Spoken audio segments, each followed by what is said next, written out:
আসসালামু আলাইকুম। তুই কিচেনের পক্ষ থেকে সকলকে স্বাগত জানিয়ে শুরু করছি আমার আজকের রেসিপি। আমার আজকের রেসিপিটি হচ্ছে মজাদার এগ স্যান্ডউইচ। সকালের নাস্তা বা বাচ্চাদের টিফিনে প্যারা না নিয়ে বাসায় 2টি ডিম এবং পাউরুটি থাকলেই তৈরি করে নিন মজাদার এগ স্যান্ডউইচ। ঘরে থাকা সামান্য উপকরণ দিয়ে এত মজাদার স্যান্ডউইচ হয় বলে বুঝবেন না। চলেন তাহলে শুরু করা যাক। প্রথমে নিয়ে নেব 2টি সিদ্ধ ডিম। এখানে অবশ্যই সিদ্ধ ডিম নিতে হবে।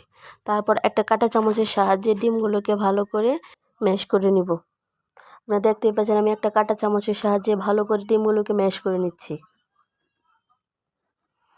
অবশ্যই এটা একটু সময় নিয়ে করতে হবে। আপনারা চাইলে হাত দিয়েও করতে পারবেন। আমার কাছে কাঁটা চামচ দিয়ে সহজ মনে হলো তাই কাঁটা চামচ দিয়ে করলাম। এই তো দেখতেই পাচ্ছেন কত সুন্দরভাবে ম্যাশ করে নিয়েছি। এই পর্যায়ে এখানে অ্যাড করব কুচানো গাজর, তারপর অ্যাড করব কুচানো শসা। অবশ্যই মিহি করে গাজর এবং শসাকে কুচাতে হবে। আপনারা চাইলে যে কোনো ধরনের ভেজিটেবল অ্যাড করতে পারেন সালাদ হিসাবে। তারপর ব্যবহার করব লবণ এবং চিনি। এরপর দিব গোলমরিচ গুঁড়ো। অবশ্যই এখানে গোলমরিচ গুঁড়ো দেওয়ার চেষ্টা করবেন, তাহলে সুন্দর একটা স্মেল আসবে। তারপর দিয়ে দিব মেয়োনিজ। মেয়োনিজ বানানো খুবই সহজ। মেয়োনিজের একটা রেসিপি আমার চ্যানেলে আছে, চাইলে দেখে নিতে পারেন। এখানে আমি খানিকটা মেয়োনিজ ব্যবহার করব। অবশ্যই মেয়োনিজটা অ্যাড করতে হবে। মেয়োনিজের কারণেই স্যান্ডউইচের টেস্টটা দ্বিগুণ হয়ে যায়। তারপর আমি সবগুলো উপকরণ একসাথে মিশিয়ে নেব। আপনারা দেখতেই পাচ্ছেন আমি আলতো হাতে চামচ দিয়ে সুন্দরভাবে মিশিয়ে নিচ্ছি।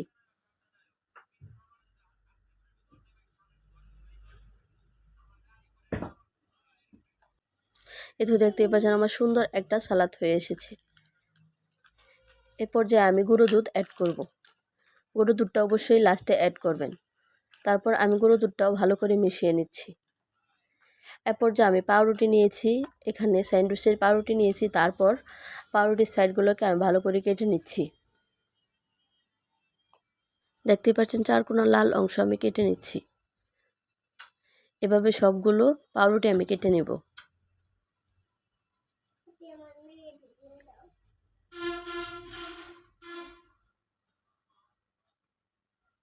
এ পর্যায়ে সালাডটা আমি পাউরুটির মধ্যে দিয়ে দিব।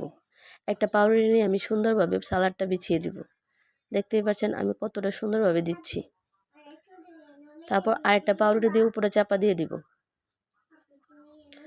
দেখতেই পাচ্ছেন তারপর মাছ বরাবর কেটে দিব। হয়ে গেল আমাদের মজাদার স্যান্ডউইচ। এত সহজভাবে মজাদার হেলদি স্যান্ডউইচ হলে আর কি লাগে। দেখতেই পাচ্ছেন কতটা সহজভাবে আমি তৈরি করেছি। এরকমভাবে আমি সবগুলো স্যান্ডউইচ তৈরি করে নিয়েছি। বাচ্চাদের টিফিনে বা সকালে নাস্তায় এরকম একটা হেলদি খাবার দিলে সকাল সকাল মনটা এমনি ভালো হয়ে যাবে। ভিডিওটা ভালো লাগলে লাইক কমেন্ট শেয়ার করে পাশে থাকার অনুরোধ রইল। এরকম নতুন নতুন আরও ভিডিও পেতে আমার চ্যানেলটা সাবস্ক্রাইব করে রাখার অনুরোধ রইল। ধন্যবাদ।